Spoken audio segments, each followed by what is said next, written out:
All right, this is my three audience members for my debate speech. And this is my camera woman.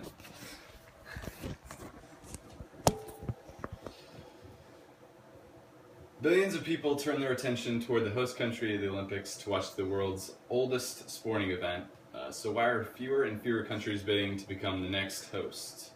The upcoming 2022 Winter Olympics, for example, has seen 4 contending cities drop out of the running since the application deadline at the end of 2013, which leaves it down to only 2 countries to decide between. The data and evidence of both good and bad financial and economic results of prior Olympics has threatened the event as we know it today.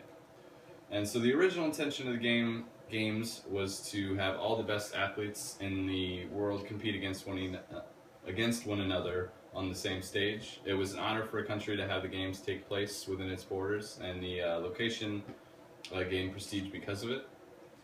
Today, however, countries are less concerned with these elements and instead base their decisions on whether to host the Olympics on the estimated financial outcome. Rapid global population growth and expectations of the games over the past few decades have resulted in a large jump in its size and scale, which leads countries to question whether or not they are willing to make the investment.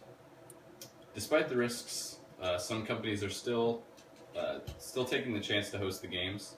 After all, it has been very profitable for many countries in the past, even on large budgets. The investment can pay off in 2 ways. One half of the budget is used for developing the public infrastructure needed in order to host the games. This, of course, depends on the state of the prior infrastructure. In many cases, roads, airports, hotels and lodging, energy grids, water and sewer systems all need to be built, improved, or refinished in order to handle the demand. This pays off for both the residents of the city, who now have updated infrastructures, as well as the city itself, with the attraction of more tourists during and after the Olympic Games. The other half of the budget is used in creating the Olympic Village and venues to hold the events. The average cost of the Olympics has steadily grown throughout the 20th and 21st century, with costs reaching into the billions within the last 20 years. This past year's Winter Olympics in Sochi reached an all-time high in costs at an estimated $51 billion, passing Beijing's $44 billion effort back in 2008. And while costs have been greater than ever, there are massive revenues to be gained through ticket sales, television rights, sponsorships, and increased sales throughout the region during the events. Many countries are skeptical, however, about the quality of the investment. Opponents believe that hosting the event is a short-lived moment that ends with wasted resources and little to no financial gain.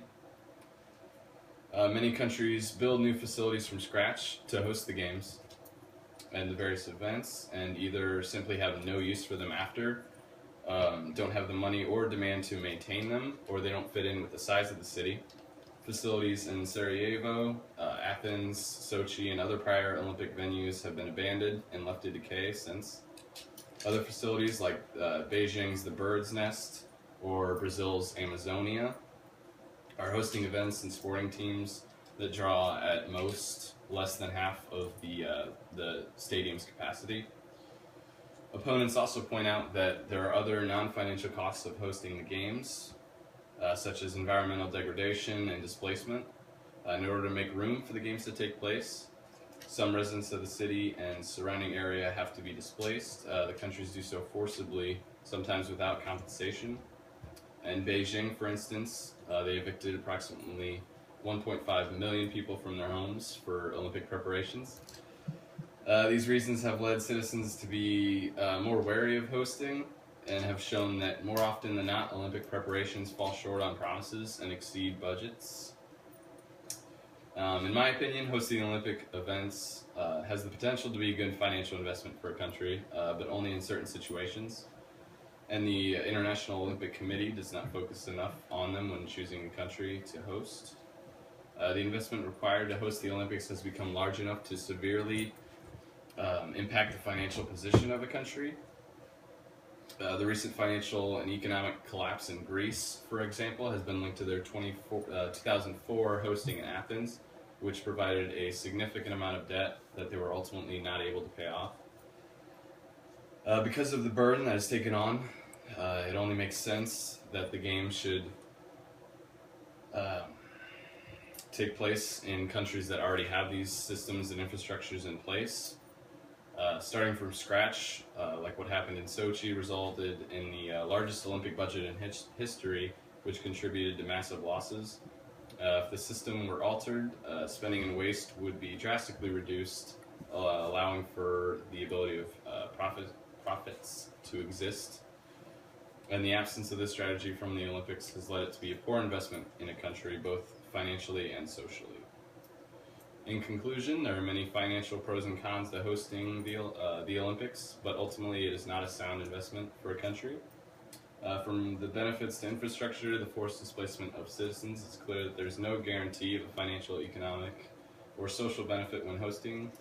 And sadly, the world's oldest sporting event has turned into something that proves to be harmful to the country and citizens that host it. And if left unchanged, would turn into something that's not worth celebrating.